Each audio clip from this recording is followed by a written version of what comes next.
I would wake up many times during the night because my head was starting to pound. One day I think I came in when I was going through my other treatments, and I said, I've just got a really bad headache, and you lowered the blind and asked me if the light was bothering me. I said, yeah, it is. And those headaches were slowly getting worse, I felt like. And so you did a little evaluation, and I mean from day one those headaches started going away. Another thing I had was, I guess it was from the pressure, I don't know. I would get knots in my shoulders from that. You told me about that. I would get like you could feel them knots. My husband would actually take his elbow and try to rub them out for me, and he would sometimes get them out, but I'd still have these horrible headaches. It would come back. So I lived, like I said, I was living on ibuprofen and Aleve, you name it, whatever was over the counter I could take for a headache, I was taking it. And you said you had a car wreck when you were a teenager. Right. I was 17. That's over 30 years. Right. Describe the headaches that you've been having this past year.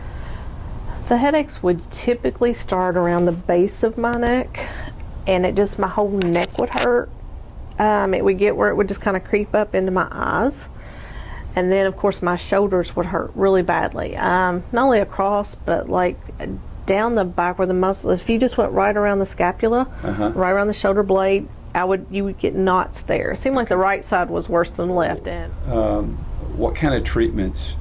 Well, I think probably you brought this in. I had all those neat little wraps that you see at the flea markets. You put them in the microwave. I had those things. I had ice packs. We kept them in the freezer, and I had all that conglomeration, and I'd go home, sit at night with that kind of stuff. Okay.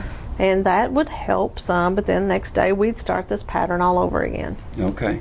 The first day that I really took a look at your headaches, you looked really surprised at the end of the visit that day. I was. What were you thinking?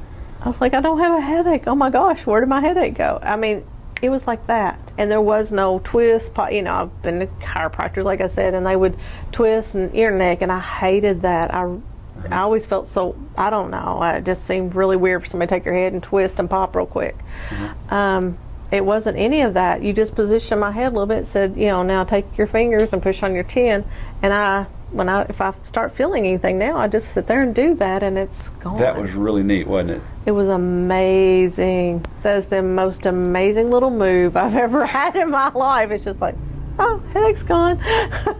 It's a lot of people have a hard time talking them into doing their exercises. You came back and said, I did it 8 or 10 times a day. Yes. Hey, every time if I had a twinge or I thought about it, or I was just if I was sitting there, I'd sit there and start doing my exercise. It relaxed everything. Yeah. I have not had a knot in my shoulder. I have not had a headache in weeks. That's wonderful. And I lived with them for years. So, yeah, you walk on water for me.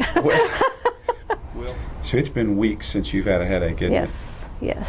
Yeah. It's been amazing. How do you describe the difference between treatments you've had before and the treatments you've had here for your headaches? You helped position my head until you got into a spot that I suddenly felt relief. That was the only time I ever remember you having to touch me. And then it was me. I learned the exercise. You taught me the exercise. There's no manipulation. There's no quick movements. It's a very slow and methodical thing. So it's a lot of teaching, isn't it? It is. It is. You taught me how to take care of myself. This treatment doesn't mask. It teaches you how to do it the right way and get that pressure off so it will heal and actually heal permanently. And you can keep doing these things to help continually make it better. Amen. And do that the rest of your life. And that's what I mean. It is a lifestyle change, but it's not a life-interrupting lifestyle change. I love that. Well, I appreciate you coming in today. Anytime.